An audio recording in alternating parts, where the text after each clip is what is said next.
யப்பா என்ன நடிப்பு! காந்தா துல்கர் சல்மான் நடிப்புல செல்வமணி செல்வராஜ் இயக்கி வெளிவந்திருக்கு. படம் எப்படி இருக்கு அப்படின்னு கேட்டிங்கன்னா, extraordinary first half and a very slow based second half. Second half நல்லா இல்லன்னு சொல்ல முடியாது. பட் உங்க பொறுமைய ரொம்பவே சோதிக்கும். கதை நல்லா இருக்கு. ஆனா ரொம்ப ஸ்லோவா மூவ் ஆகும்.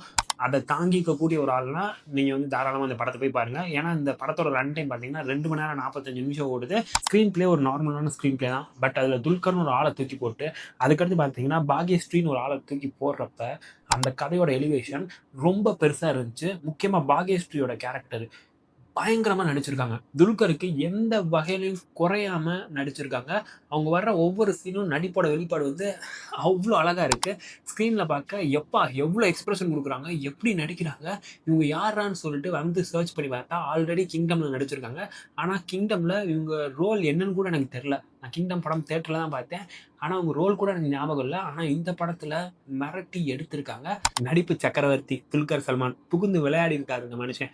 ஒவ்வொரு ஃப்ரேம்லயும் நடிச்சு தள்ளியிருக்காரு. சொல்ல வார்த்தையே இல்ல. ஏன்னா, ஒவ்வொரு ஃப்ரேம்லயும் அவ்ளோ எக்ஸ்பிரஷன்ஸ் அவ்ளோ மிரள வைக்கிற மாரி நடிச்சிருக்காரு. அண்ட் சமுத்திரக்கனி ரொம்ப அழகான நடிப்ப வெளிப்படுத்தியிருக்காரு. அவர் கேரக்டர் என்ன தேவையோ அத அப்படியே ஸ்க்ரீன்ல கொண்டு வந்து காட்டியிருக்காரு. ஒரு இன்வெஸ்டிகேஷன் படமா செகண்ட் ஹாஃப் முழுக்க மாறுனது வந்து எனக்கு வந்து டிசப்பாயின்ட்மென்ட்டா இருந்துச்சு. ஃபர்ஸ்ட் ஹாஃப் வந்து நடிப்போட வெளிப்பாடு, டைரக்ஷனோட தன்மைகள் எல்லாத்தையும் அவ்ளோ அழகா எடுத்து வச்சு, ஒரு நடிகனுக்கும், ஒரு டைரக்டருக்கான ஈகோ கிளாஷ அவ்ளோ அழகா ஸ்க்ரீன் முன்னாடி கொண்டு வந்து காட்டியிருப்பாங்க. நான் வந்து சினிமாவ ரசிச்சு பார்க்குற ஆளு ஃப்ரேம் பை ஃப்ரேம் அப்படின்னு இருந்தீங்கன்னா நீங்க போலாம்.